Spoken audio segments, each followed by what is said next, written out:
Okay. All right, great. Welcome everyone to Affirmative Interaction. I'm Jordan Smart, and we are here with Michael Nixon, Logan Stout, Adrian Marston, Garrison Hayes, and we have a special guest here. Yeah. The lovely, the genius, Simone Marshall. Simone is a graduate of Belmont University, where she attended law school, and she currently is a barred attorney who works at the Attorney General's office in DC. Simone, thank you for coming on to the show. Thanks for having me. I'm really excited. Very good, very good. So we're just gonna do a quick check-in. Guys, please tell me how you've been doing. I hope you're not going crazy. How are you guys feeling with quarantine, everything, day-to-day stuff? Life in New York. Thank you, Donnell. Shout out to the faithful one. The homie, bro. The homie faithful. Let's go. I'm super curious, if we actually are live from NY, is he gonna do a different hashtag, or will it be the same one? That's his calling card. If we're ever live from NY, Donnell's in person, bro. Literally. That's a fact. That's a fact. Oh man. That's very good, very good. So I'm doing all right. Good. I'm excited because this is my last episode from my parents' basement. I've booked a ticket. I'm going back to Berkeley. I'm going to be in California next week. That makes me like somewhat sad, but also like excited. I do love being with my mom and dad because they're going to watch this. But other than that, like I'm excited to go like just kind of back to normal loft living there, a little bit more to myself. The ticket was only $64, so that was lit. So yeah, I'm excited to get back. It's a cheap flight, bro. Mad cheap. Come visit. Very cheap. I hope you make it safely. I mean, are you feeling nervous about having to fly during the virus, or? Bro, I've been to Home Depot and Lowe's and Menards since this all happened, and there's thousands of people inside of those stores, and so I feel prepared. I've interacted with lots of people that think it's actually funny. What kind of people? Okay, so it's a lot of white people, but that's not what I meant. Okay, construction workers, a lot of white people in Missouri, but it is funny because every time my dad and I'll bump into somebody that they'll recognize us, they'll like be like, "Oh, the virus," and then they'll see us with masks on and be like, "Oh, these people believe in this." Like it's just like some they're just like, "Well, yeah, I got laid off because of this virus," and we're like wearing masks, and they're like, "Yeah, the virus is scary," and it's just kind of funny how they interact, but. I'm excited to get back to California and shelter in place forever. But no, that's what's up, man. You're still asking us how we're doing, right? Yeah, Jordan. Yes, okay. Please continue. Just confirming. Yeah, so still bad. Yeah, week 9 of this. Still not doing great. You know what I mean? Oh, I think we lost Adrian, but I'm sure he'll be back. Yeah, you know, I mean, it's just been what it is, man. You know, week 9 at the crib. And so, I mean, we're making the best of it, obviously. You know, it always could be worse and all that type of stuff. But yeah, I'm tired of being in the house, bro. I'm just there's no other way to put that, man. You know what I mean? So that's where I'm at. Yeah, there's just so much defeat in your voice right now. I love it. Just keeping it real. We're making the best of it. Just keeping it real. Yeah. Keeping it real. You know, honestly, this is one of the better days. I'm feeling very upbeat, very free. Lovely. It's been a great several hours even. I can't complain. I'm feeling most energized, honestly, that I've ever been. So that's where I am. Well, just to bring the viewers in, he just woke up from a nap, and so all that's a lie, bro. But thanks for being here. Throw it all out the window. How about you, Adrian? Man, I'm surviving. COVID still trash. Quarantining is still not fun at all. But I'm alive and well. I honestly cannot complain. Honestly, it's good to see your faces for sure. Miss Simone, it's good to have you. Definitely glad you could join us. Definitely. So. Yeah, Jordan, how are you? How are you doing, sir? Thank you, sir, so much for asking. I really appreciate that. I'm actually doing good, thankfully. Amani is making this. My partner is making this 100% more enjoyable. This week she has us eating. Oh, I definitely will. She made, she made tikka masala from scratch. True. I saw that post. I was jealous. I'm not gonna front. It's amazing. And it's tofu, it's chicken. So we're having a completely meatless week here. And then we had big salad for lunch, which is kind of a Seinfeld reference, but it's also just getting a whole bunch of vegetables and putting it in a salad, dude, which is really good. And then we had smoothie bowls for breakfast. So currently I'm just in heaven. I'm pretty sure I died and got sent up there, depending on the religion you believe in, but it's pretty good. You said something about Seinfeld. Don't understand the reference. Sorry. I got it. Yeah. Sorry. No context for that. Sorry. Thank you, Logan, for supporting me in this troubling time. Wait, what about Simone? I want to hear how you're doing. True. I'm doing okay. I'm doing well. I mean, definitely been kind of a crazy week with everything going on. We're going to talk about some of it today, but overall, super thankful the sun is finally out. So, we're cruising on that. Funny story about Home Depot, though. One of my girls in Nashville went to Home Depot today with her husband, and they were wearing masks, and somebody came up to them and said, now would be a really good time to rob a bank. And they were like, what is happening? So just that's who's at Home Depot, Michael, to answer your question. I'm clear. That's what I needed. That's the clarity I needed. That was actually me and my dad that said that. The more you know. Okay, thank you so much, Sandy. Thank you. Thank you. Yes, fans here. Excellent. Yeah. Isn't that good? I feel elevated. If it was a Curb reference, it would be an actual good show, and I would know the reference. But another good show. Freezing cold take. It's like imagine hating a show, and also enjoying the second show of the same creator. If anything, it makes less sense when you say it out loud. No, I mean you get all the crap out your system over like that 10-11 season, and you make the show that you actually wanted to make all along, and it's better. I didn't see Larry David on short debate on The Last Dance with Michael Jordan, though. Talking about dominating the '90s. I didn't see him. Oh my God. Well, if they make a documentary about the 2000s, I'm sure he'll be on there. So yeah. Fair. MJ was on the Wizards then.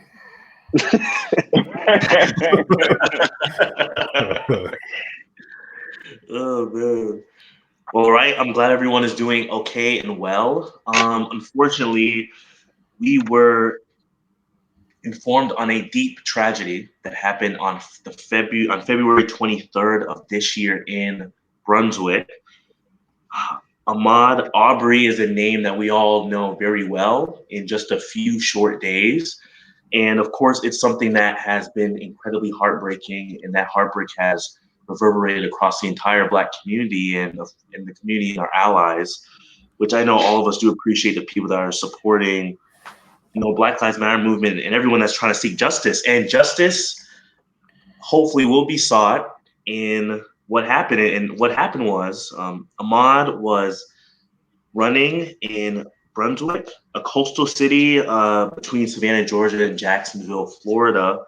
And he was followed by Gregory McMichael, who was 64, and his son, Travis McMichael, who is about 34 years old in his pickup truck. So long story short, we really want to make sure we get into this discussion. Ahmaud was running.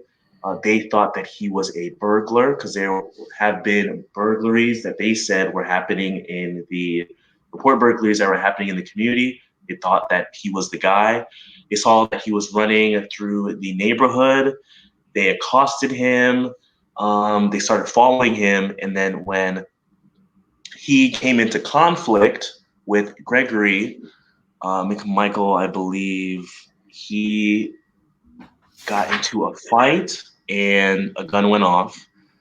Arbery was killed and sorry, come in. I think it was Travis who ended up shooting. Yeah, sorry, excuse me. It was Travis that got into a fight with Arbery.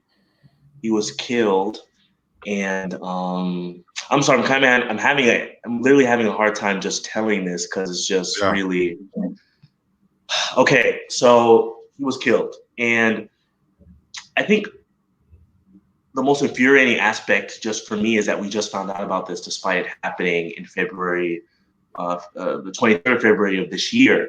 A video was leaked, and coincidentally enough, what I found out was that the video was leaked by one of the guys I was also chasing, Ahmaud. I'm blanking on his name right now, but it was found out today. What I was reading was that he leaked the video because he thought that it would help his two friends, the two people that accosted Ahmaud. It would help them have their names cleared, which is a little ironic. So that's kind of the overview of what happened. And I just want to ask you guys, how are you feeling first? How has this affected you? I know things like this are happening more and more, it seems like, or at least we're just becoming more aware of it. When you read this story, what was your immediate emotional reaction? Anyone just jump in.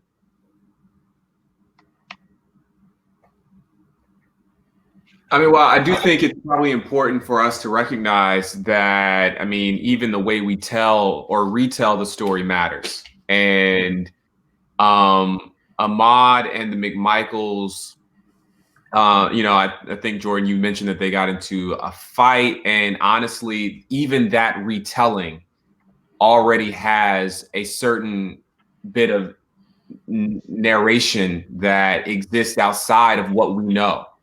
We don't know if they got into a fight per se. We don't know if it was a fight that it almost implies equal ground in the interaction. When in reality, the camera dips off, and when it comes back, we see that they are engaged in some type of interaction hand to hand. But is it a fight? We really cannot say. And the reason why I think that's important to make that distinction is because there are those who are trying to narrate this story and say that the McMichaels, the assailants who ultimately killed Ahmaud Arbery, they're trying to say that they were defending themselves against an attack by Ahmaud. And again, it's just really important to say that we can't see with any type of clarity whether or not Ahmaud engaged them or what happened. What we do know is that they followed Ahmaud. What we do know is that Travis McMichael got out of his vehicle with a gun in his hand. What we do know, based on the video, is that Ahmaud tried to run around the car on the opposite side. What we do know is that they reported that Ahmaud was running in one direction, and when they cut him off, he turned around to run in the opposite direction. We do know without a shadow of a doubt that these two individuals, Gregory and Travis McMichael, were in hot pursuit, their words, of Ahmaud Arbery, and ultimately killed him. And so I'm just really sensitive to any piece of the narrative that could lead one to believe that Ahmaud Arbery was in any way responsible for his death. I just absolutely reject it. It actually makes me angry to even consider or to allow the narrative to have any space where it might seem as though he did anything, even if he was just to fight with them, that would somehow merit him being shot and killed by these two white men.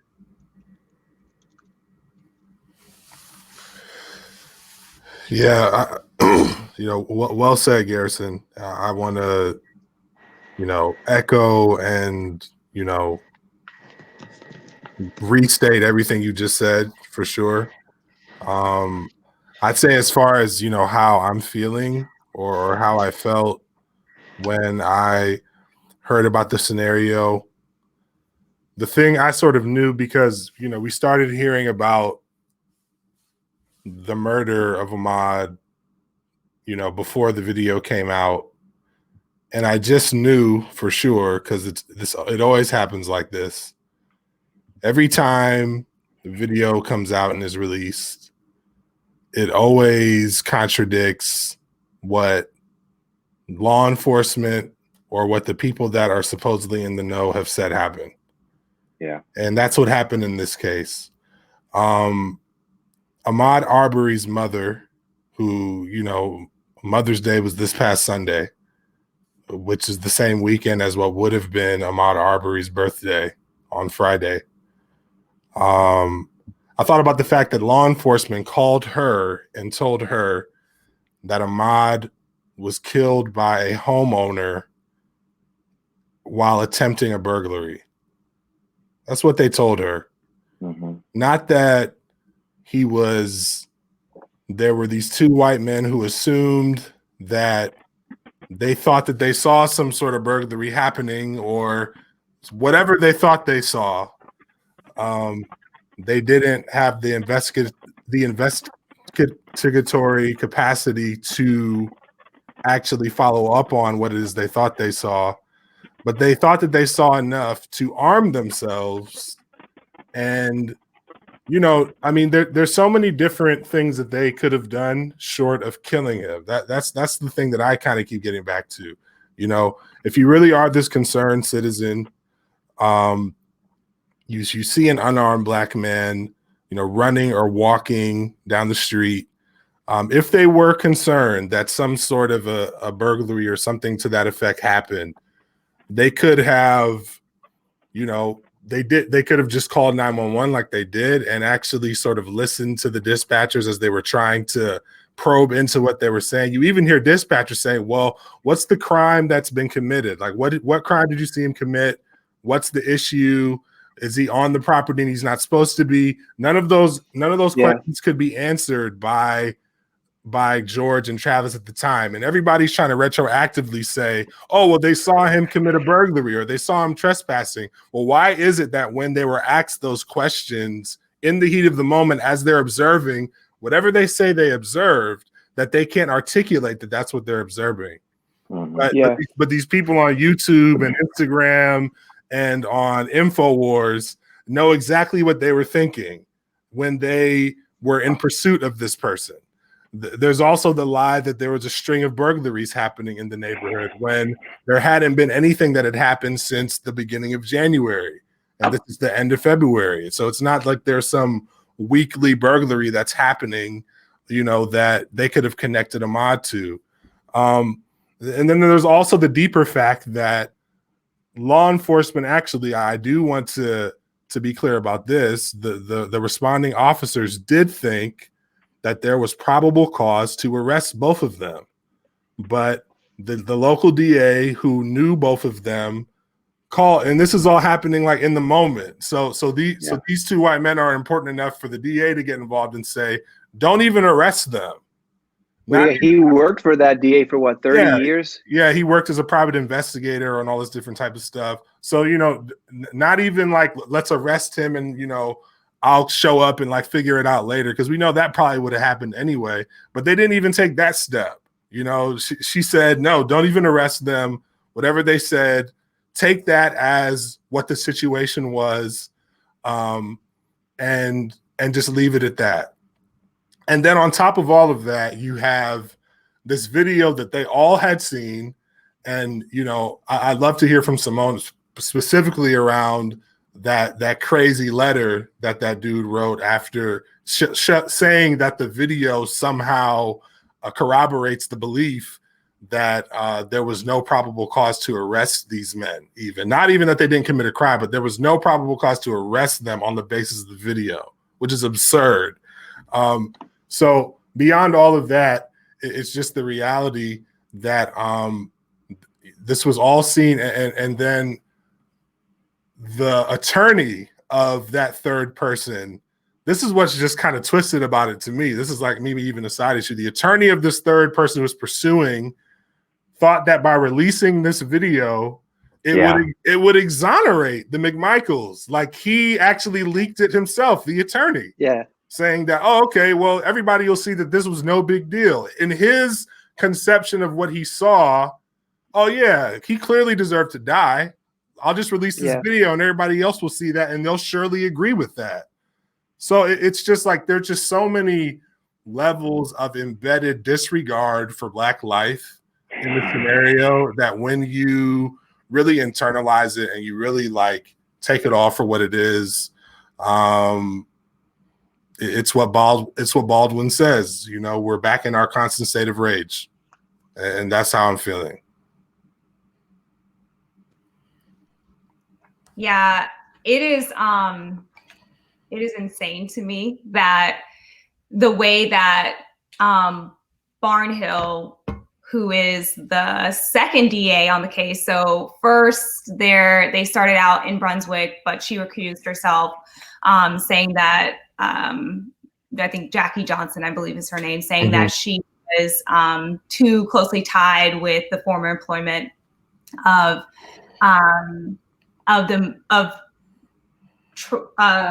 Gregory McMichael. And so, you know, Barnhill has strewn together several statutes to try to create this narrative that somehow walking up to a person armed is going to be an acceptable sort of option for handling a citizen's arrest or handling some sort of, you know, detaining of a person. And it's absurd to me that they would actually have the nerve to do that, because what we're looking at here, I mean, first of all, we don't know whether Ahmaud actually, I would argue that he was not committing a burglary at all to begin with. If you watch the video of him committing this alleged burglary, he no specific intent there showing that he had intent to commit a felony, which is part of a burglary. That's not in there whatsoever. He's simply in an unoccupied, unfinished future dwelling, looking around is what he's doing, and not causing any problem. Looking around. Yeah, he doesn't have weapons. He's not taking anything. He's not doing anything wrong.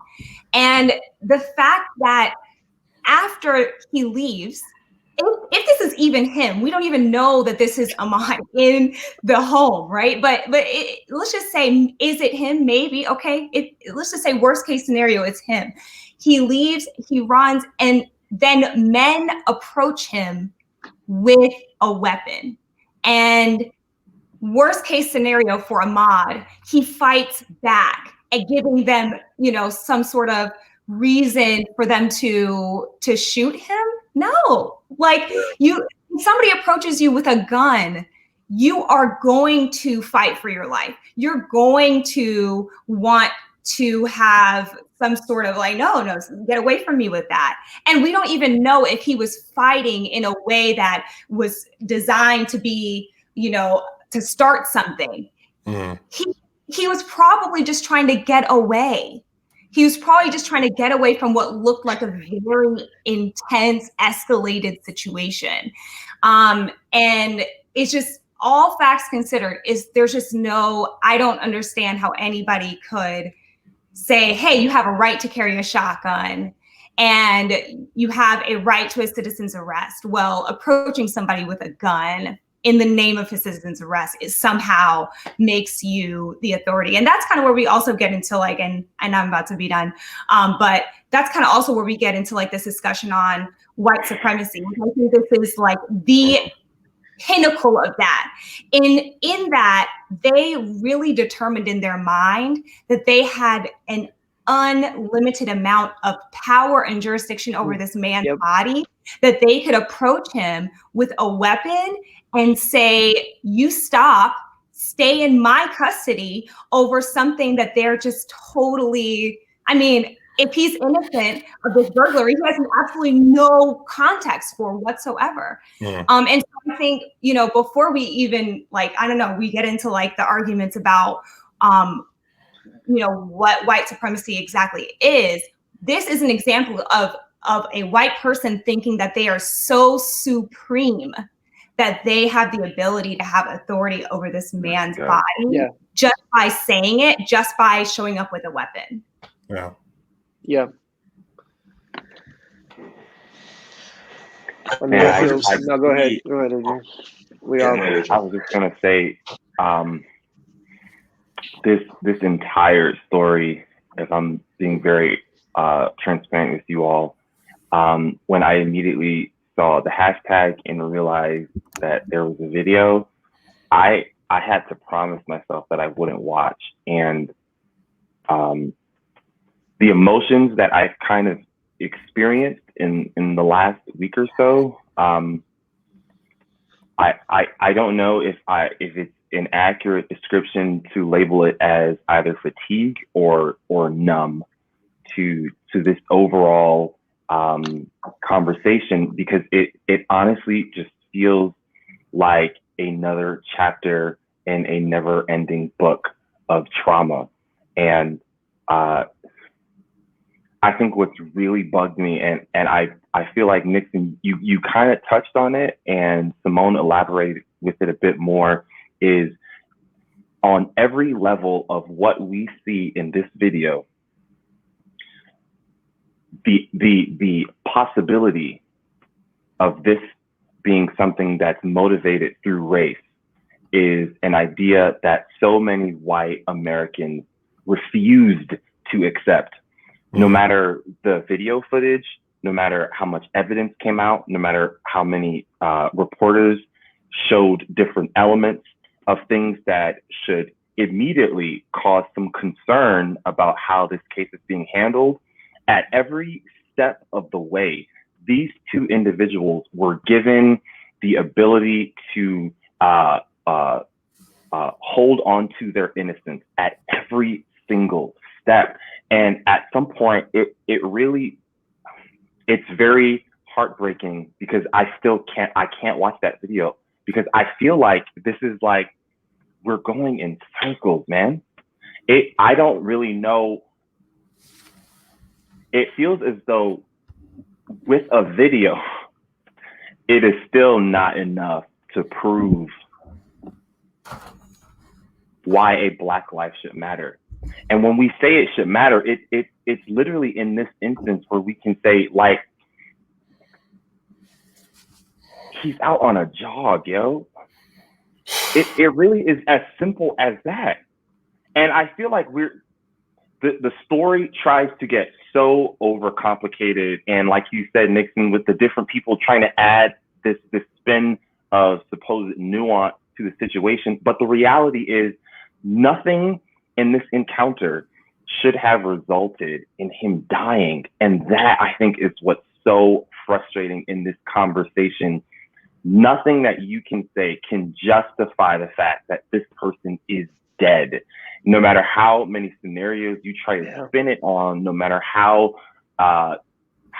intentional you try to provide nuance to the situation, at the end of the day, I cannot comprehend how you can feel okay in sleeping at night knowing that you're comfortable with his life being lost. And that, I think, is a conversation that I don't think, and to be very candid, I don't think white Americans recognize how evil that rhetoric comes, particularly if it comes from white Americans who claim to be Christians. It is very evil for you to feel comfortable in seeing that this young man's life was lost and you think it's justified, because at some point you have to recognize that there is nothing godly about what happens in this scenario, or how this story is being spun, or how misinformation is being spread about his life or the situations in the story. And man, I didn't really read into this until like I don't know, like a day ago, because I just felt exhausted, y'all. I got to be very honest. I felt very tired, man. I resonate with what you're saying, Adrian, because even trying to retell the story to intro the show, I was struggling because it's so strange because, you hear it and at first it just feels like, unfortunately, another Black person has died. It feels like it's just becoming too common. But then that trauma, that pain, it's insidious. It just really creeps up on you. And today it was just really hitting me hard just thinking about the show.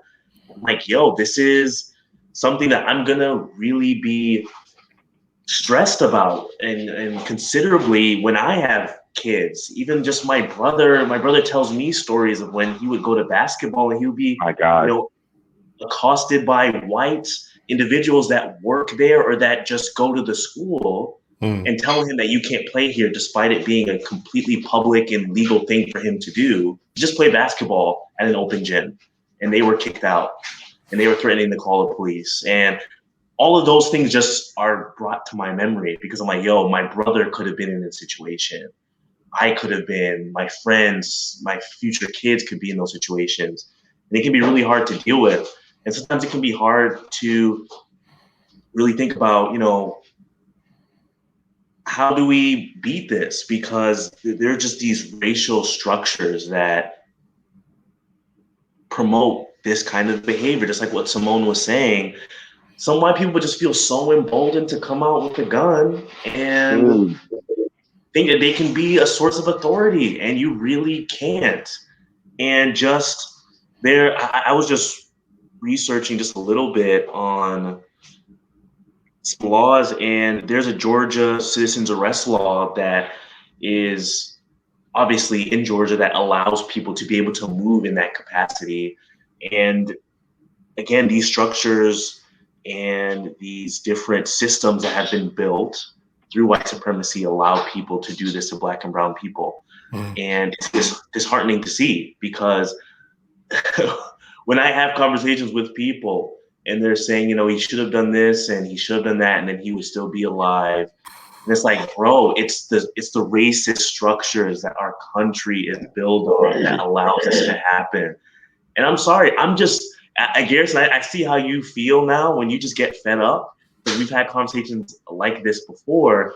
Like, I'm just fed up at this point because I'm just tired of these structures really letting people kill us. And I don't want to hear anybody come with any kind of energy telling me that, hey, let's do this differently. Let's try to just remove race from the conversation. Let's have people move away from the idea of being a part of a group, and let's try to see each other like, no. You get rid of these racist policies. You fix how this country is built. You do that work. Black people, we're just trying to survive. Yeah. When I'm killed, make sure I get to receive justice. That's it. That's all that I want. And also just don't kill me. That too. So we won't even have to get here. So I don't want to hear anything other than let's make some actionable change so this doesn't happen. Sorry if I ramble, but No, big facts. No, it's good. I don't even damn, I don't want to go after that. Jordan is powerful.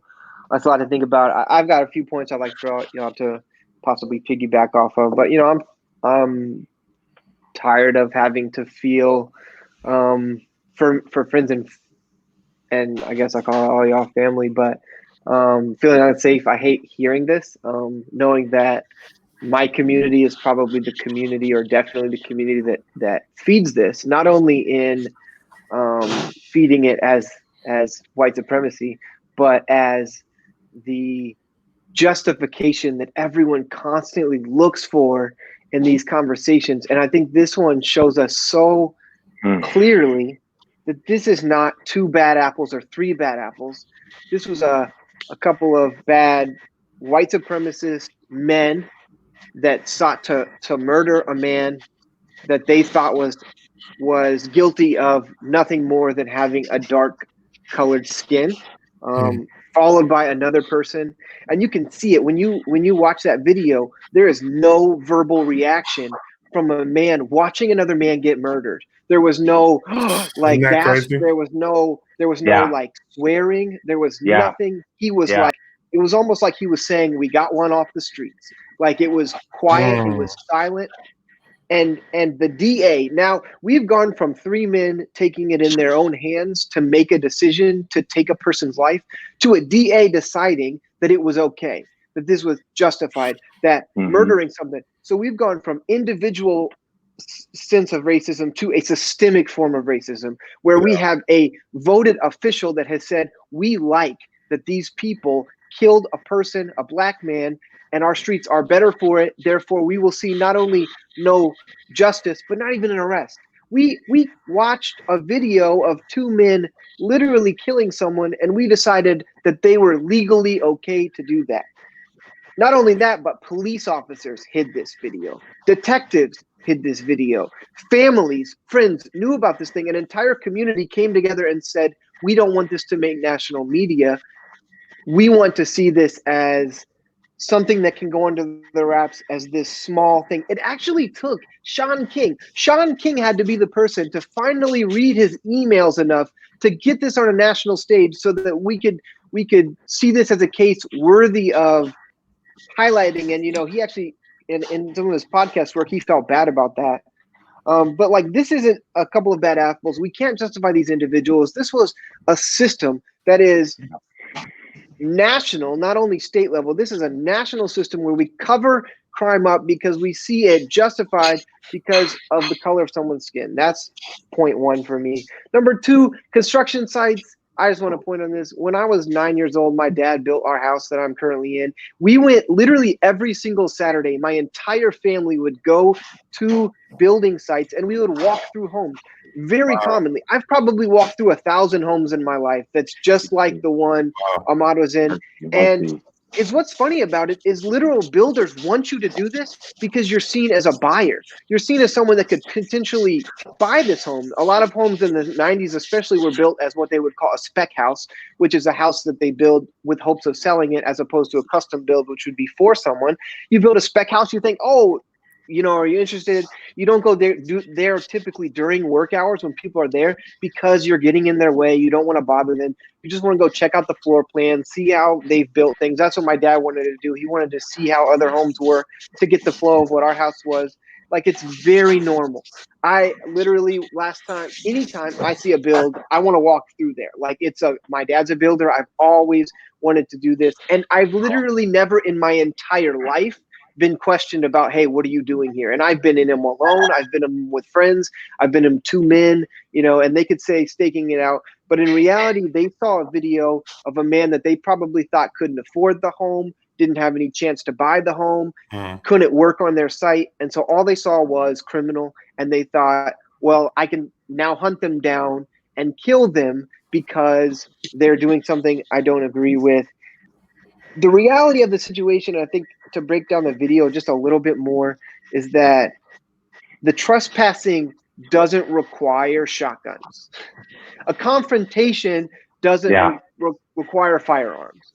It also doesn't require you to get in the back of a truck and get in a shooter stance to be ready to shoot someone if an altercation ensues. I mean, I get it. I know lots of people in my family that would take a gun to an altercation and say, hey, look, this is here, and it's a warning. I mean, anyone that carries knows that when guns are involved, those are there for last resorts. That gun that those men were carrying were there for first resorts. They brought that as their loudest voice. Their cock was their biggest moment that they wanted to say, listen here, you're not doing what we want you to do, and if you don't fall in line, you'll fall to the ground. And they were more willing to put him down than they were willing to actually have a conversation of, what were you doing? We want you to wait here and tell that to the police. There was no conversation. This guy was just there, and they saw nothing but criminal. They saw our community is better off without you, and so no conversation is willing to be had. And so I feel upset that anyone would look at this and say, let's look for a reason to justify this, when even if he was hauling bags of I mean, there was nothing there. The building supplies was lumber in there. Even if he was running down with $2 2x4s, which is how much an 8-foot 2x4 costs. $2 2x4s, and he had 4 of them.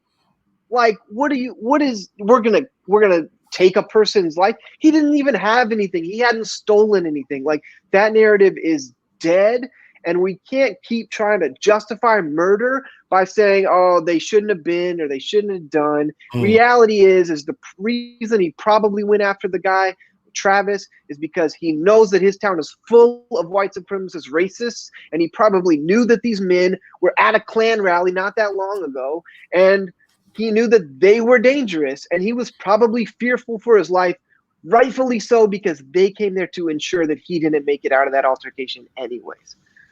Sorry to ramble there, but no, that was good, bro. That was wonderful. Thank you. Yeah, I appreciate the perspective and I totally agree with what you're saying, Logan. And I think Esther just brought a phenomenal perspective to the chat, to the comments. She's talking here about how we have to move the conversation, not just from like these extreme racists. I mean, I've said this to you all, but it is a white person's wildest dreams. It's their best case scenario for these individuals to be identified as KKK members or some type of like extremely well-known racist group. Like, oh, are they like white nationalists? Like, white people would feel the white racial frame thinks that racism happens when a white person calls a black person a nigger, or when they are ready to lynch somebody or do something explicit. But the most remarkable thing about this story is that it is actually entirely unremarkable. Black people are used to being followed by white people who think themselves the authority over the black body. We are used to being followed around in grocery stores. We're used to being followed around in department stores and malls. We're used to cops seeing the color of our skin and pulling us over for no other reason than driving while black. We're used to that. And so that happens all the time, which is why so many people who have the historical context of this situation, they have this situation placed squarely within the historical context of Black America, know without a shadow of a doubt that this thing was a lynching. I saw earlier that people were talking about Candace Owens, and I know I happen to have watched that video where she actually calls where she's responding to people calling this a lynching, and she's like, "There's no way! Like, how could this be a lynching? There are only 3,500 lynchings."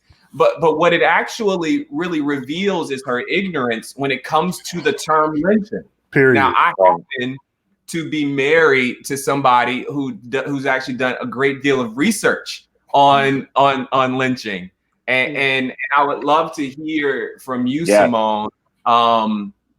What about this situation mirrors the lynching that happened pre and even during and post the civil rights era? Can you tell us a little bit about your research and how you came to kind of be somewhat, at least within our local context, an authority on lynching particularly? I would definitely not say that I'm an authority, but I'm happy to speak on it for sure. So yeah, I mean, when I lived in Nashville, when I was in law school, I actually worked on the Tennessee Historical Justice Coalition, which is basically geared towards looking into unsolved violent civil rights infractions that took place over the course of many, many years, but mostly in the 1900s in the 20th century. And you know, what a lot of people don't understand is that lynching is not just hanging someone. Lynching, the definition of lynching is actually killing someone before they've had a trial. Wow. And so here we have a perfect example of a modern day lynching in that they suspected this man. I mean, it's literally the perfect outline. They suspected him according to them, I don't even know if I believe that, but they suspected him of this alleged burglary and did not give him the opportunity for officers to have to go to a judge and to get a warrant for his arrest, to have to present facts that then create the standard that would cause him to get an arrest warrant. They didn't allow him to be handcuffed and taken to jail, where there he's entitled to a trial and he's entitled to a lawyer. No, they took matters into their own hands and they said, you don't even deserve those things. You don't even deserve the opportunity to speak for yourself in court. You don't even deserve, and our criminal justice system is not by any means perfect. And so even in the criminal justice system, is he going to get a fair trial? I mean, the jury's out on that, right? But they didn't even give him that shot at going through the system and having that opportunity to go through what we have lauded for so long to be this American, criminal justice system where we can go in and we're not, guilty until it's proven, innocent until proven guilty. Not in this case, for sure. It's so clear. Yeah. Thank you so much for breaking that down for us, Simone, and for all of the comments, and Garrison for expounding on Esther's brilliant comment on the implicit bias in the situation. This comment from Bree jumped out to me a bit while you were talking, Adrian, and I wanted to bring it back sort of to the conversation a bit. And this idea of Black people deserving the ultimate penalty, essentially just for being Black in white spaces. I think it was Tim Wise, who is a white anti-racist educator, who, when he was talking one day and they were talking to him about this whole epidemic that we're dealing with, or really a pandemic that Black people have been dealing with for centuries. And he said that it will continue as long as Black lives matter less than white comfort. Sheesh. My God. And I think that that's at the heart of all of these different scenarios. I think it's at the heart of why, when for a lot of people, I mean, I won't even put a number on it, where a significant enough amount of people in white America particularly will not be vocal because, the secret silent thoughts around this are, well, if that man was running down my street, I'd be pretty nervous too. Period. I'd be uncomfortable. And if it's necessary to infringe upon the comfort level of that Black person just living in order for me to feel more comfortable, then I'm going to do so. If I see a group of Black people congregating, having a barbecue, and they're on the route that I usually like to walk, and they're maybe being a little bit too loud, I'm going to call the police. If I'm in a dorm building and a Black person is sleeping in a common area where I like to just maybe study, or I'm just maybe walking to and from it, and they're on that couch for a bit too long, I'm going to call the campus or regular police on that person. If a kid is playing with a toy gun, which hundreds of other white kids have similarly done, I'm going to call the police, and that police officer could kill that person within 2 to 3 seconds without saying anything. We're going to get to the Breonna Taylor situation. So if I'm trying to,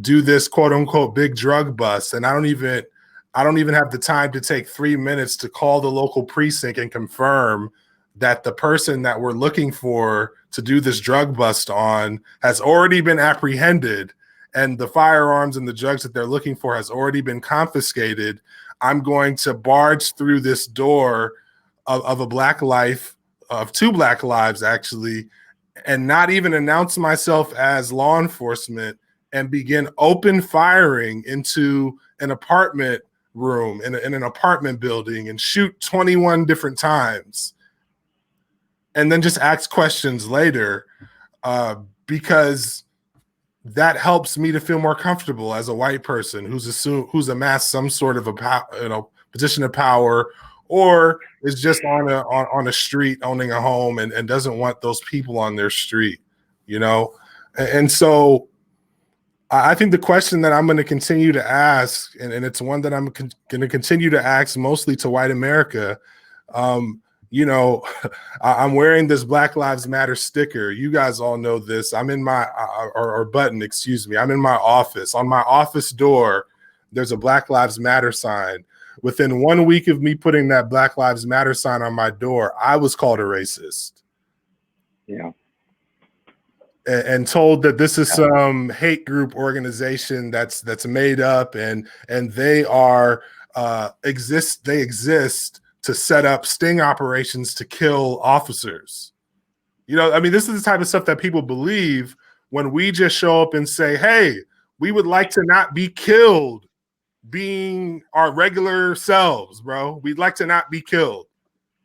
We'd like to matter at least as somewhere close to the same amount or level that you matter, because we're here too. You know, and we built this country for free, and we're still here, and you still think it's okay for us to just get killed with impunity and not say anything about it.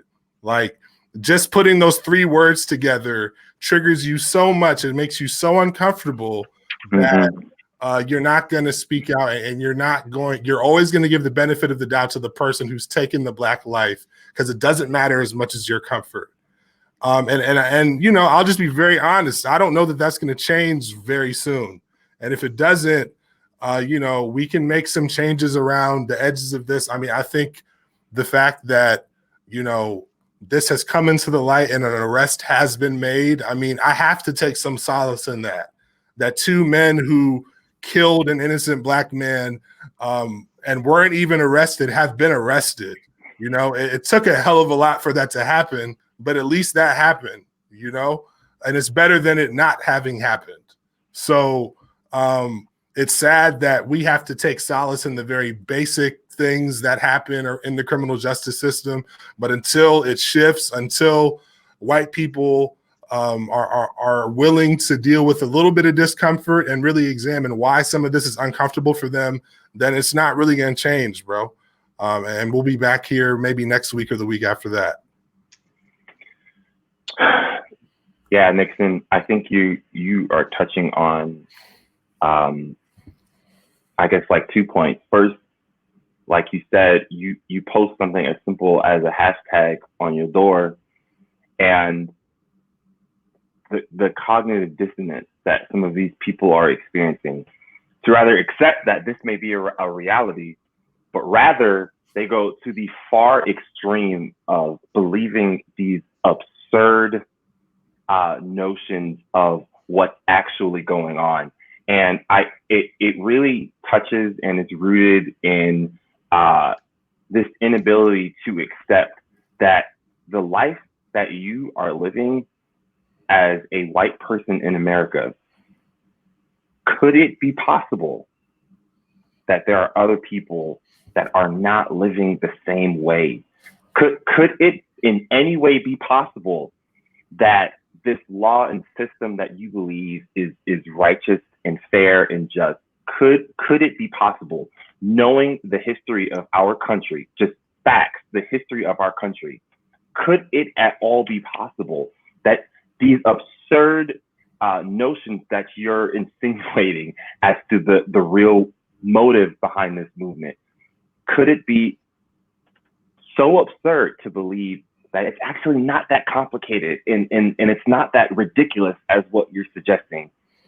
The second thing that's very frustrating is, and I think Garrison, you and Simone kind of touched on it a bit, is these individual acts of extreme versions of racism in some ways make it easy for white Americans to stay comfortable while also still claiming to be allies and supporting the Black Lives Matter movement. For example, you have seen a lot of public figures, many of them who were white, felt comfortable in stating that this was an egregious act. They felt comfortable in coming out and saying this should be formally investigated. They felt comfortable in coming out and showing their support to the outrage and the outcry that they were seeing. But as you all have kind of stated, the problem is you cannot be considered an ally if you only want to voice your support in these extreme examples of racism, because it furthers the belief that this is the only type of problem that our country is having. And you cannot defeat racism in our country by only wanting to fight against the extreme versions of it. When you look at this video, and you say, okay, I can comfortably come out and bring my support to this because it fits within the frame of extremist type of racism. Therefore, I can be comfortable in stating that it's wrong. But our country will never move forward if that's the only type of allyship that you want to bring to the table. And I think that in some ways it's a little unfortunate that we are learning all of these pieces of this story, because like it doesn't move us along any further. It doesn't progress us as a nation, because it in some ways reinforces or perpetuates the belief that our country only has a problem of bad apples, not necessarily a systemic problem that breeds many of these bad apples. And that, I think, is part of the more frustrating thing, is we are not really accepting the reality of our country. And when I say we, I'm referring to the white majority. We are not accepting that the life that we're living in America as Black people is something that you have just never experienced.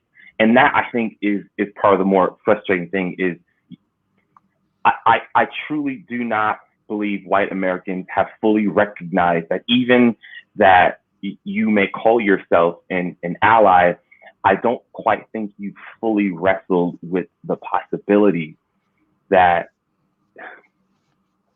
there's a lot more happening in our country, that it won't always be these extreme versions of racism.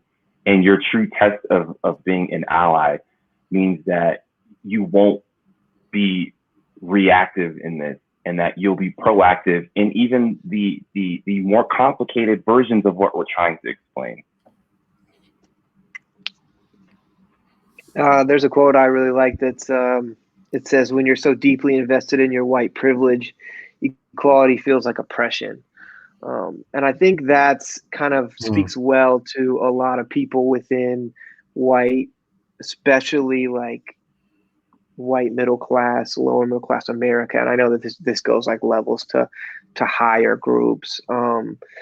But yeah, like there's a reality that people are too comfortable with where they sit to really care about change for someone else. I mean, if the worst thing that happens to a community, which is like the white community, that they're kind of sad when someone gets murdered in the streets based off of the color of their skin, they're like, well, if that means giving up something that which is funny, because no, white people, you don't give anything up.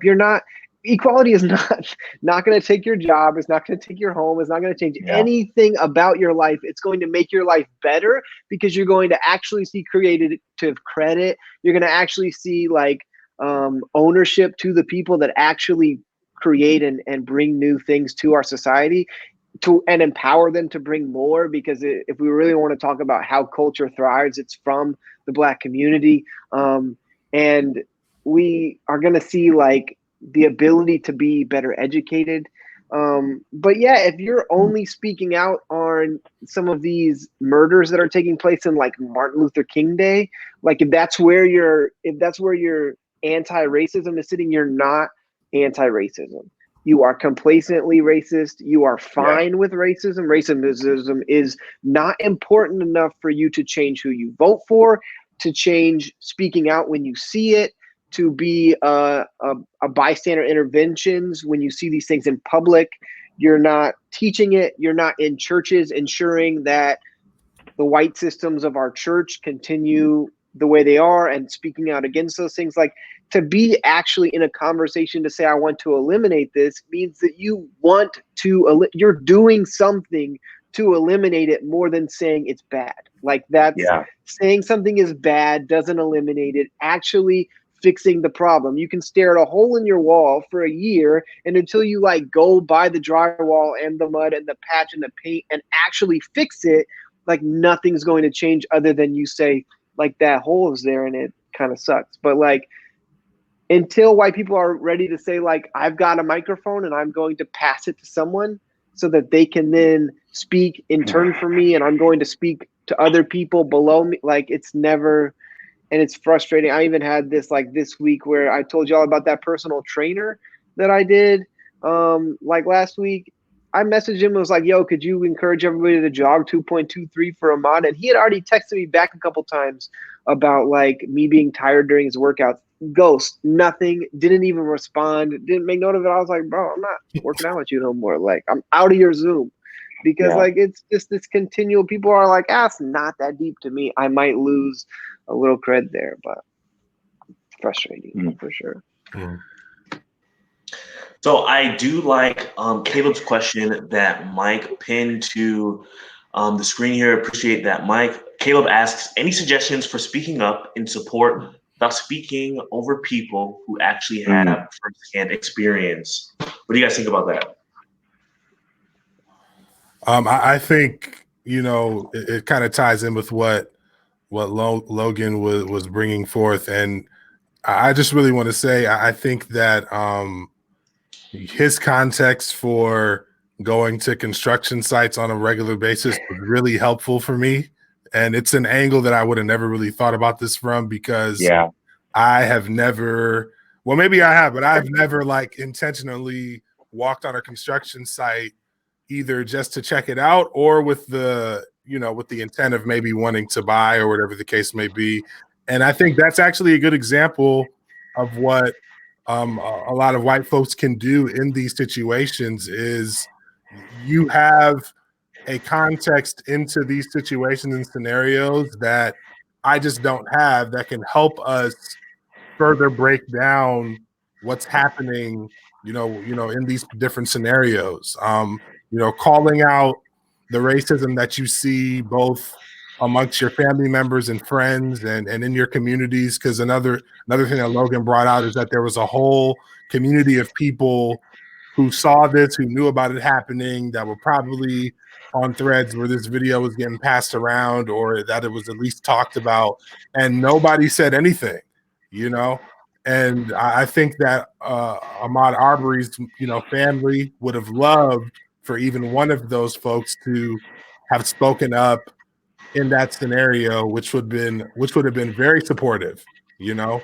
So I think that there is a lot that folks can do. I mean, you're not going to be able to speak to what it means to be Black in America. We have no problem, you know, making that plain for you.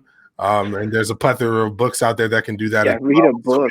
So we don't need, you know, that particular support, but there's a lot that can be done, particularly by white people, in dismantling white supremacy. I do want to add really quick too. Actually, Garrison, do you want to go ahead? Yeah, I was actually going to pass it over to Simone. I think wanted to go. Perfect. Please. I was just going to say really quick that, you know, I do think that it's important for us to note that Ahmaud is in a lot of ways, the exception to the rule when you're thinking about cases that we hear about, right? Cases that are advocated for. So Ahmaud has all of this support nationally, internationally, but how many of these similar situations happen in rural Georgia, rural Tennessee, New York, wherever, and we don't ever hear about them? That's why it's so important for white people specifically to be active and to be vocal in their context, because you just don't know when that issue is going to rise in your sphere of influence. And it's important for you to be engaged with that, so that when something like this happens, I mean, this happened so long ago on 223 that people were thinking that Ahmaud had run 2.23 miles before he got shot. They didn't realize that it was the date of his lynching, of his killing. Yeah. Right. My dad literally asked me that. Why are you running 2.23? I mean, right. You know, people thought it was his birthday. It happened. The arrest of his killers happened 2.5 months later, after a video came about after we activated as the Black community.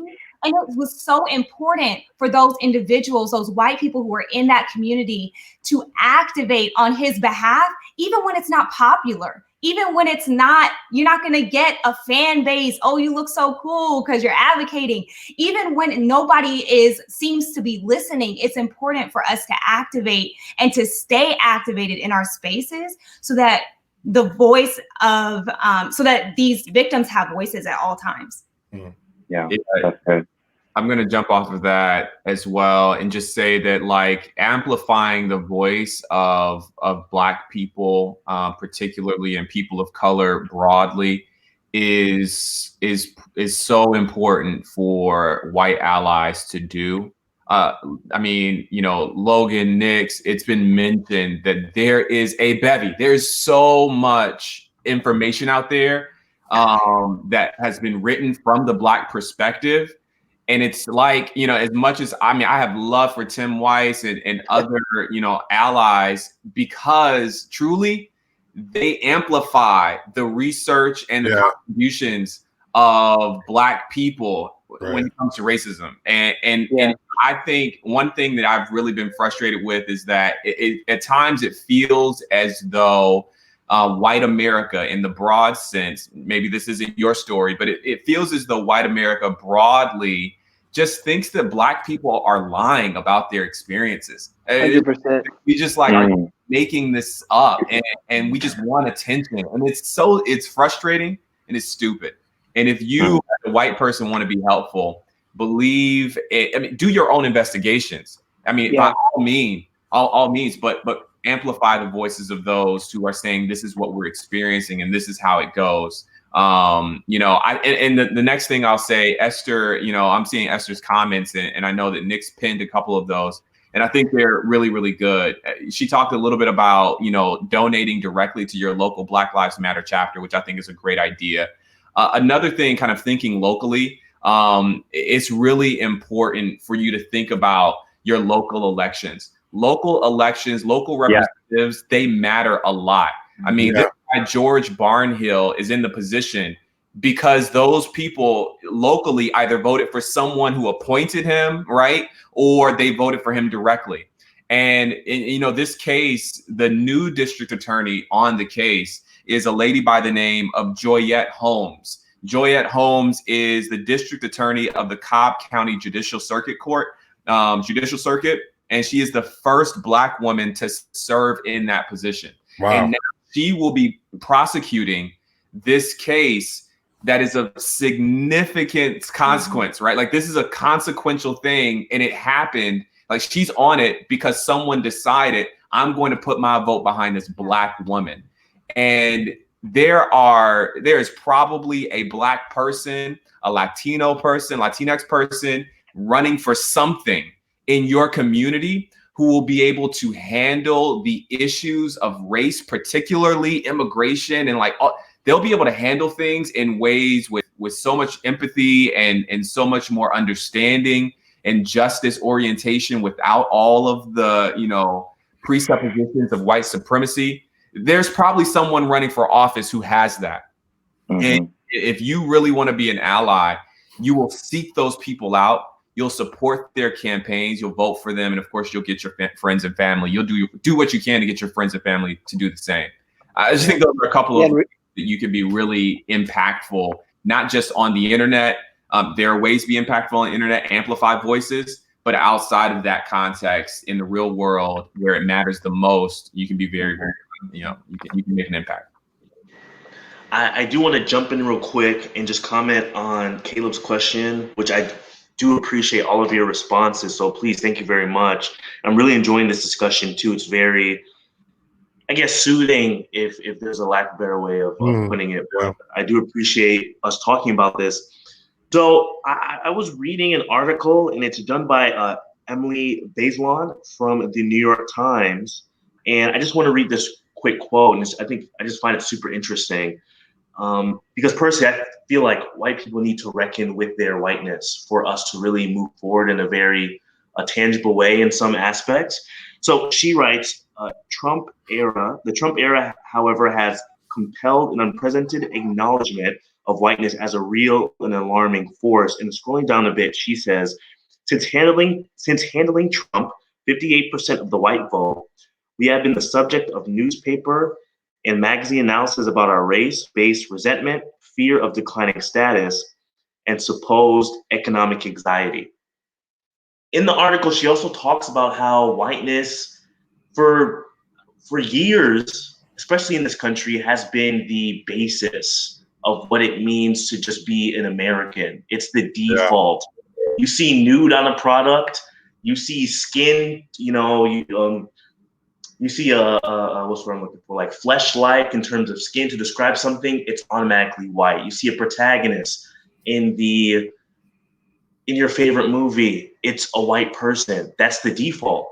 And I think white people really need to reckon with what it means to be white, how their power structures and the history in this country has benefited them and has created oppression for other groups, and how they can use that privilege, that power that they have that has been given to them.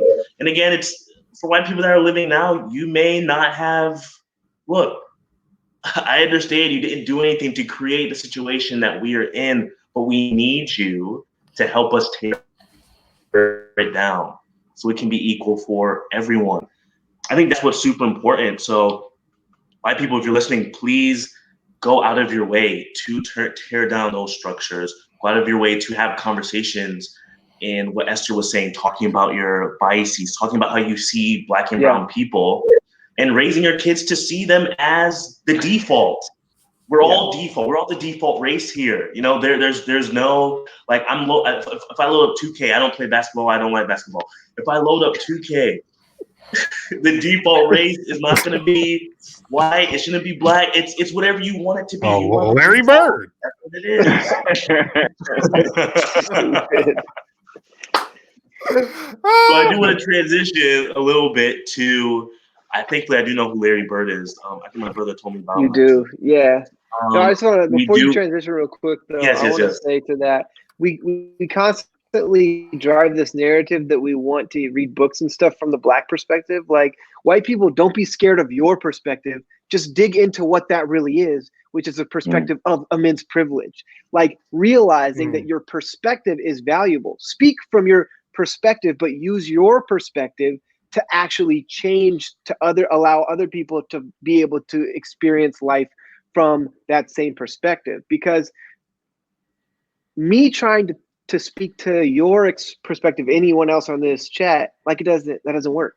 I can only, like, give you what you were saying, Nick's, like, go to like, that's all I did. I grew up as a white guy. Like, it's just who I am.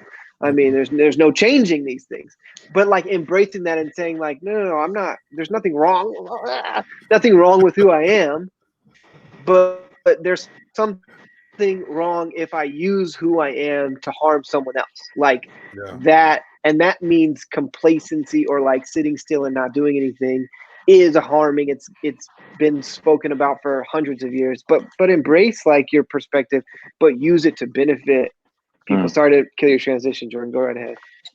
No, you're good. You're good. And I agree. I mean, empathy. I know Simone said that word several minutes ago. Empathy is important. Listening to Black and brown people, like what Mike was saying, believing Black and brown people, and then what Adrian, Garrison, and Logan were saying too. Actively being anti-racist. I recommend How to Be an Anti-Racist by Ibram X. Kendi. Thank all of you for putting me on. Amani got that for me for my birthday, which is a great gift. An amazing book. So there are a lot of resources out there that you can use to really be active in trying to tear these racist structures down, excuse me. So we want to transition to, unfortunately, another tragedy that has affected the Black community. And Mike spoke to this a little earlier, and let me see, my computer's very slow. Do you want me to run it down real quick, Jordan? Just what happened, or you got it? Go ahead. I got it, but I'm going to pass it to you because I know you definitely have a much needed perspective that we need to hear on this. So a family of a Louisville EMT was killed in what's been alleged to be a botched Louisville Metro Police raid. And a lawsuit was, excuse me. The family of a Louisville EMT killed in what's been alleged to be a botched Louisville Metro Police raid has filed a lawsuit against the officers involved, claiming she did nothing to deserve to die at their hands. Breonna Taylor was shot multiple times after officers used a battering ram to get into her home on Springfield Drive in South Louisville about 1 a.m. on March 13 in order to serve a warrant. So, Mike, please feel free further. We know you have a very good perspective on this. Yeah, thanks for setting the table. So I know we're right at the time that we usually end, so we're going to go a little overtime. Folks who are watching, thanks for tuning in and bear with us for sure. But we thought that it was important to speak to this story as well. We don't know as much as we do about the Ahmaud Arbery story because this is still sort of developing, but we wanted to make sure that we said Breonna Taylor's name as well because we think it's important. As Jordan was just saying, what it looks like was happening here was the Louisville police were trying to execute a warrant, but according to and to be clear, this is a civil rights lawsuit that's been brought by the family of Breonna Taylor against the officers involved. This is not a criminal, so there's not been criminal charges brought against these police officers. So I think that's important to understand in this particular situation from what I've read thus far. What it appears is that the police were wanting to execute a warrant, but they were not at the right location. The person that they were looking for in executing the warrant had already been arrested earlier that day, and the drugs and the firearms that they were looking for had already been collected and confiscated from that individual. They show up, as you see, at about 1 a.m. at the Breonna Taylor's apartment. This happened in an apartment complex, and her and a gentleman, I believe it was her boyfriend, were sleeping when this happened, apparently. And again, they have witness accounts from neighbors who said that they did not, there was a neighbor who I believe was a next door neighbor who was up at the time this happened and did not hear the police identify themselves. All that neighbor heard was the battering ram knocking the door open and then shots being fired just indiscriminately. I think it's reported about 21 or 28 bullets were sprayed into the house, I believe, hitting Breonna Taylor at least 8 times. And of course, upon entering, they did not find any drugs. They did not find any firearms other than the firearm that the gentleman who was in the house had, which I believe he was licensed to carry. But he woke up thinking that they were being, robbed. That's what he thought, because again, they did not, make themselves known. And I think he actually even ended up hitting one of the officers in the leg, in the back and forth as they were trying to figure out what in the world was going on. And now criminal charges have been brought against that person because, of course, they've been brought against him for shooting the officer. I believe I'll look in here after someone else jumps in, but I forget exactly what they brought against him. But that's what's happening right now. So Benjamin Crump, who is a high-profile civil rights attorney, has joined the legal team for Breonna Taylor's family. After, again, I believe it was Sean King who really helped to amplify this story. I don't really know what to say here, man. Like she was asleep in her freaking apartment, and they weren't even at the right place. There was no drugs in the. I mean, it's just crazy. They didn't say who they were. I mean, nothing, dude. They just knocked down the door and started shooting. And she's dead. I think her family said she's an EMT. She had just gotten a really good job with UPS that she was going to start the next day. and she's gone. You know, she's gone. And so of course there'll be more details. I'm pretty sure I read that there's no body camera footage because the police in this county don't wear body cameras because of course, you know, they don't. They probably will after this because of the pressure from the public. So unless other video emerges or audio emerges of this, we may not get more than what we know right now. But I think what we know right now is obviously troubling enough. Yeah, and Nestor mentioned that. I think I did mention that the person they were looking for was already in custody. It was already in custody, which is just like, y'all don't talk to each other. Like what are y'all doing? Like, I mean, did that not give you an indication that you might be at the wrong place? That there was another group of cops out looking for that person at a different location? Yeah. So that's where this one is, man. And it's heartbreaking. It's infuriating. But I'm sure that there'll be, you know, some stuff concocted to tell us how this was justified. And just so you know, Kenneth Walker who was her boyfriend, was charged with first-degree assault and attempted murder of an officer. Oh wow! Well, isn't that lovely? Yeah. Wait, they were in his house. No, yeah. Literally. It's crazy. And this is I don't even have a point, but this is still like a civil rights. This isn't even like the courts aren't. Nah, this is a civil lawsuit that they're talking about being filed. Yeah. Oh my God.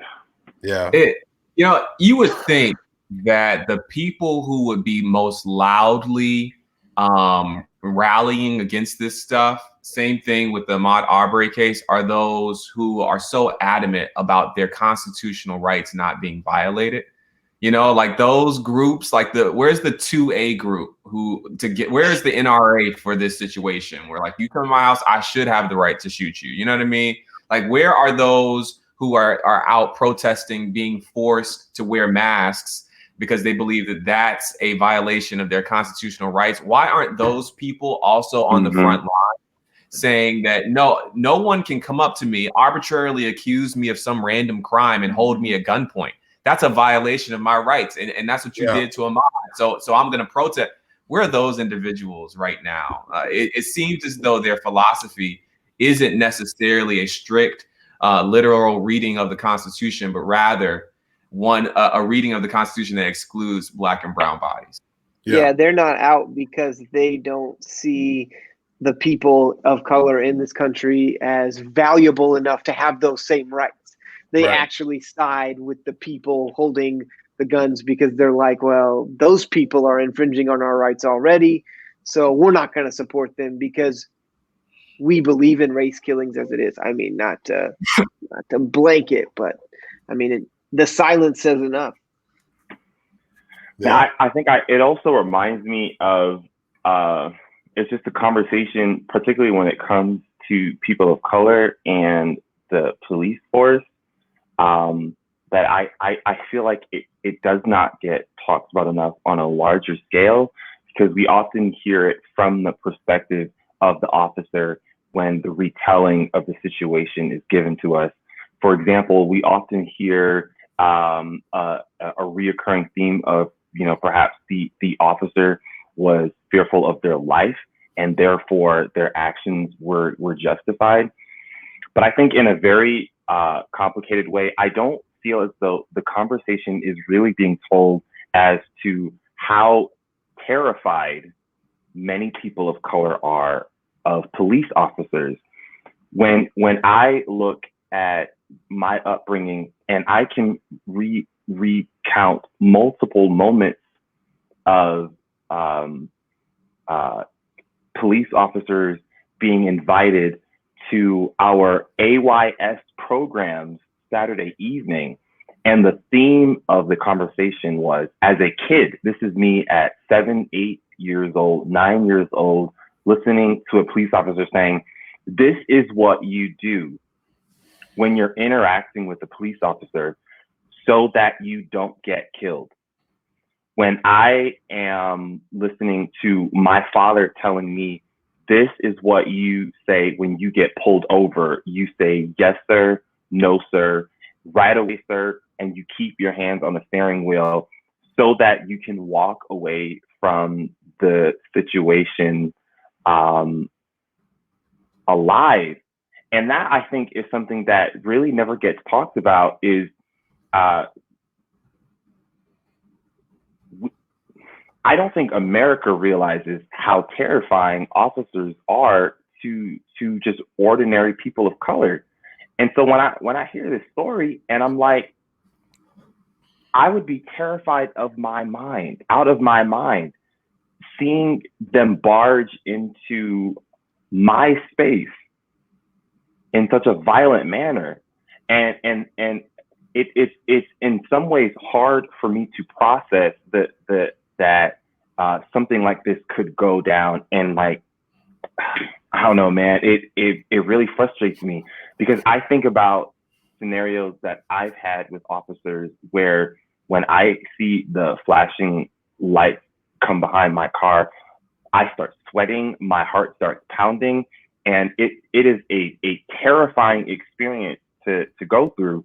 And that, I think, when it comes to the conversation of people of color and the police force, it's rarely on a large level being retold from the lens of, okay, but in a very justified manner, people of color are also terrified of police officers, and rightfully so, because in many cases, the way officers interact with people of color is not one that presents an experience of protection and service, but rather one of very violent, very forceful compliance.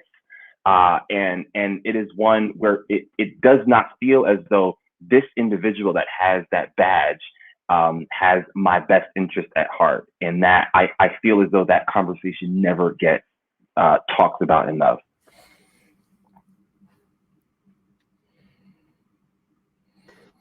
Yeah, I just want to say again, like, I don't know. The thing is, like, it's likely in this case, from what we know, that and I don't know if this is a good or bad thing, but it's likely that Breonna Taylor, just like in the midst of waking up randomly at 1 a.m. in the morning, probably didn't even have the time to even consider what was happening to her, you know? And that's what's just so crazy about this, you know, to me, is just the idea that just due to the simple fact that, you know, these people have badges, that they can make such a fatal mistake and there be no accountability. And the system is just built into to be as resistant as possible to holding officers accountable in these scenarios. And I think that them knowing that inevitably has an effect on the behavior, because I think that if they knew that there were more accountability, that these patterns of practice would change and they'd be more careful. Because you know, it's King who said that, you know, we can't legislate a person's heart, but we can keep them from killing you, or we can at least regulate them killing you. And I think the sad thing is that doesn't always apply to law enforcement, which is pretty tragic for sure. Yeah.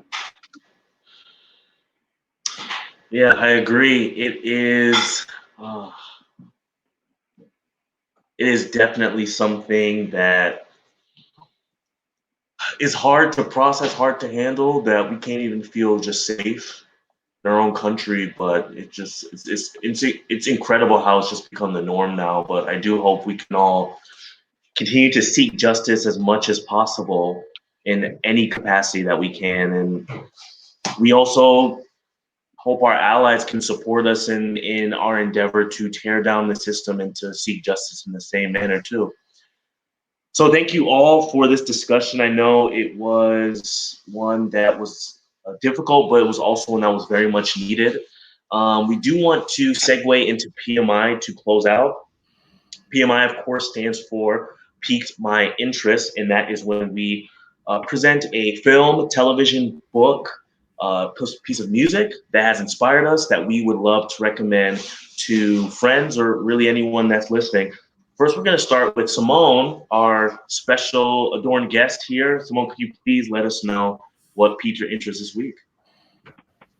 Yes, I'd be happy to. So one of my good friends, Rhea Moffett-Brooke, who may be watching this now, her and I are going to start a book club. And we have actually been talking about this book called In the Wake, on Blackness and Being by Christina Sharp. So I've kind of been delving into that this week, and it's been very good so far. So, yeah. And thank you again so much, Simone, for coming on.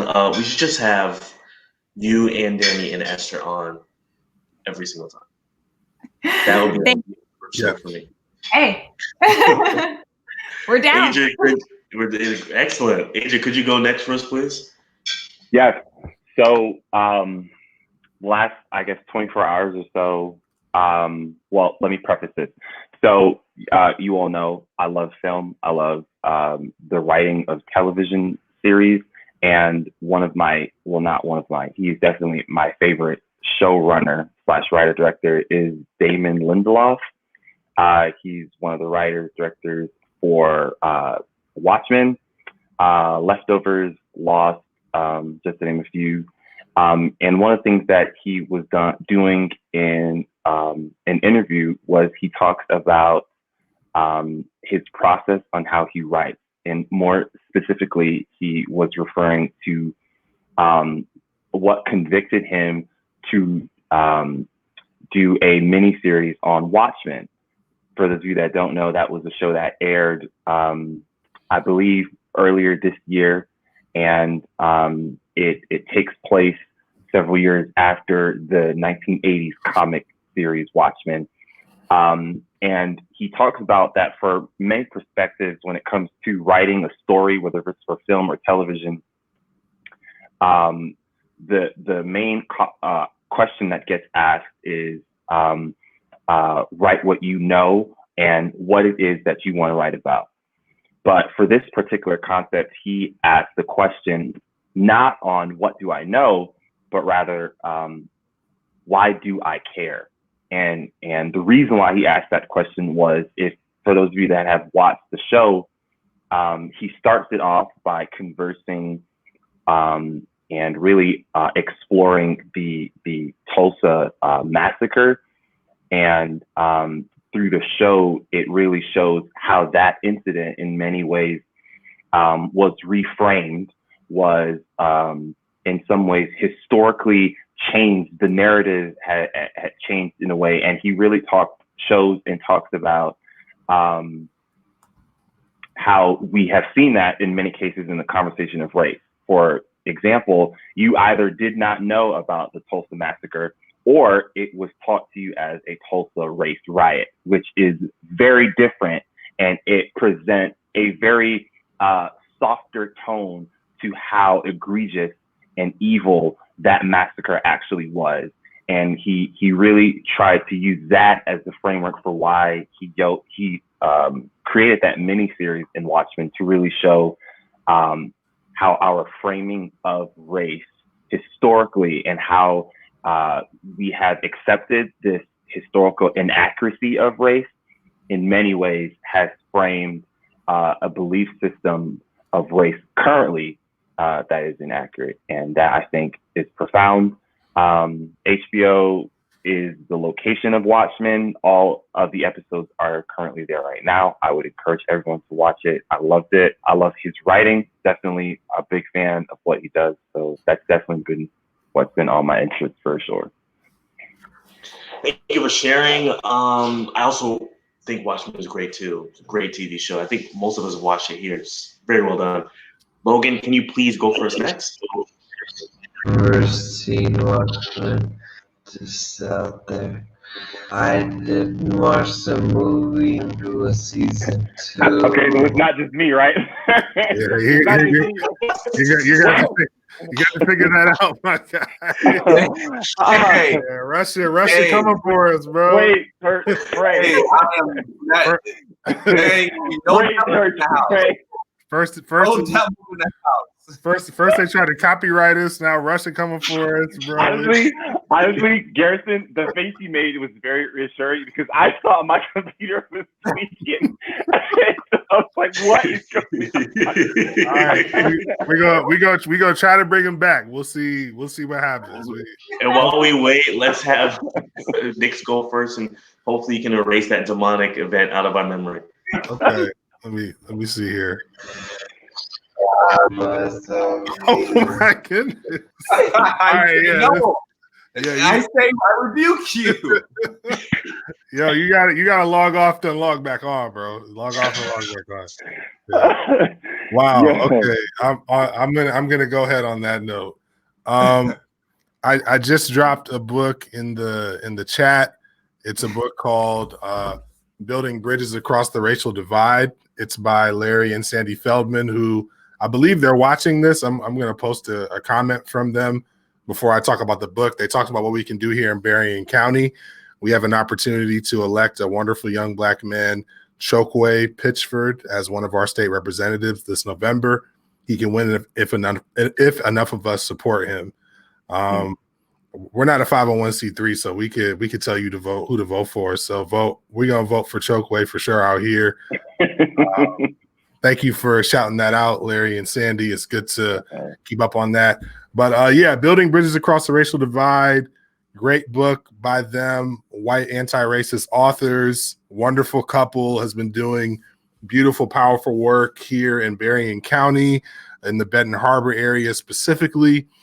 They've been part of the Calling All Colors Choir in the Benton Harbor area, which has been an intentional anti-racist effort for a few decades in connecting young persons of color with young white folks. And of course, they connect with a lot of the studies that show, particularly around things like implicit bias and things of that nature, that if we do have this kind of intentional collaborative engagement at the early stages of life, that it can make you a much better and more productive citizen across lines of racial difference. And so I definitely resonate with that, because sometimes when folks come here to Andrews, it's a little bit too late. Amen. But no, it's never too late. It's never too late to be an anti-racist. Somebody say amen. But hey, if you could be one sooner, you know, the Lord would be lifted up by that. Amen. So this is a good piece of literature for sure. Definitely make sure you cop this. I dropped it in the chat, and you know, feel free to support that effort. Very good.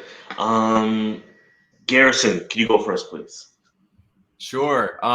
So this is going to be, I'm pulling a back-to-back on this one. I mentioned this before, but this book has just become so important to me.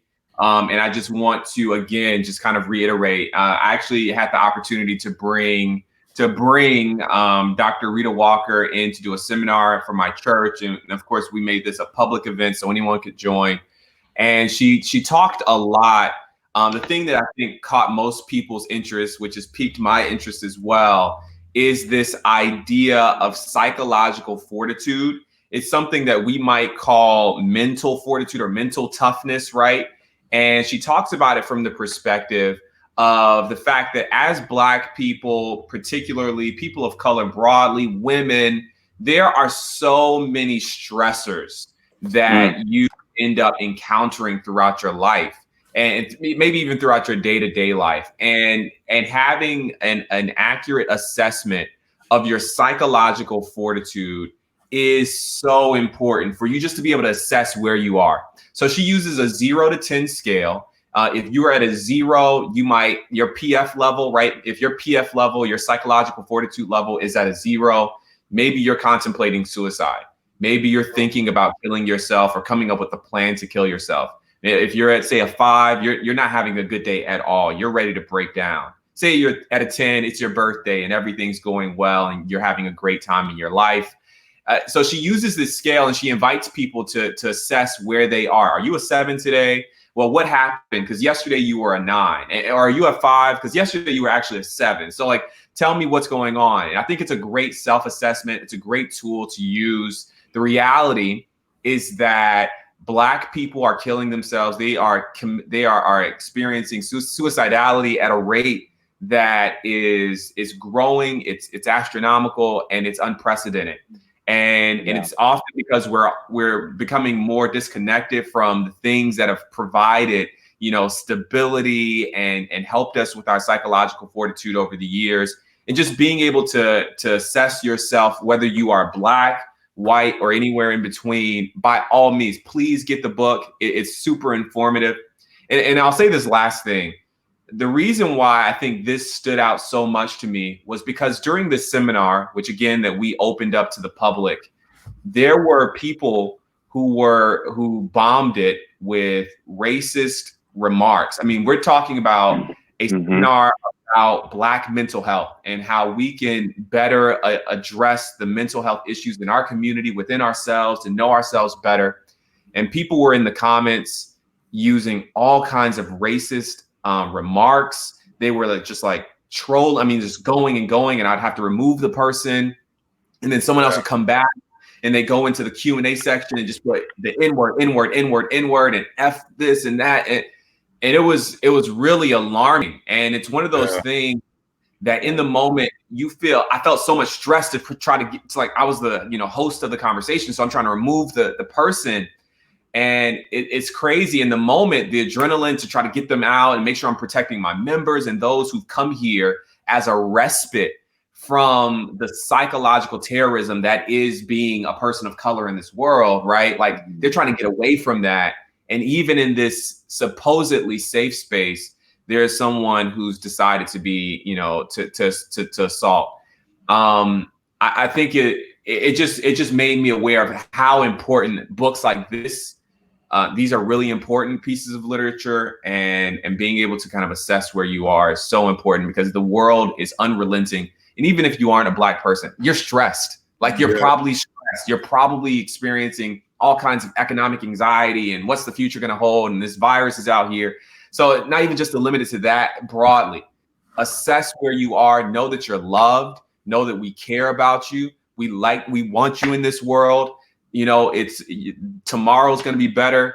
I just become so aware of how important it is to affirm that in people and make sure that they know that there a brighter day is coming. So.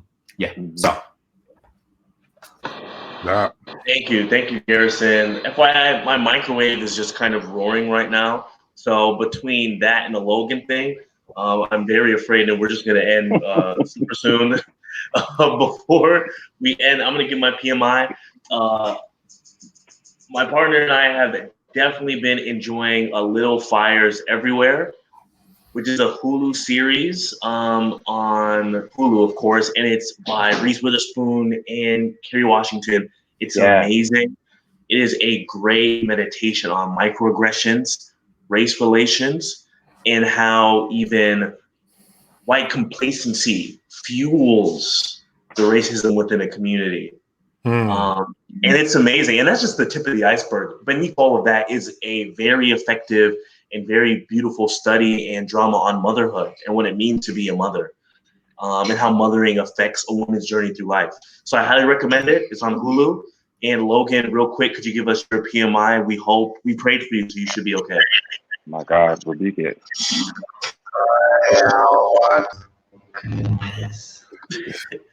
Hey guys, thank you so much for coming to Affirmative Interaction. We love that you spend time with us in this important discussion, and we really hope that you can take care of yourself in this time. You take care of your mental health through all that has happened, and thank you for spending this time with us. We feel it is a sacred time, and we're so glad you decided to join us in this discussion and to affirm our interactions. Have a good night. We'll see you next time. Thank you, Simone. Yes. Thank you, Simone. And pray for Logan. Yeah, pray for Logan. Pray for Logan. He'll be back, hopefully. Rebuke that.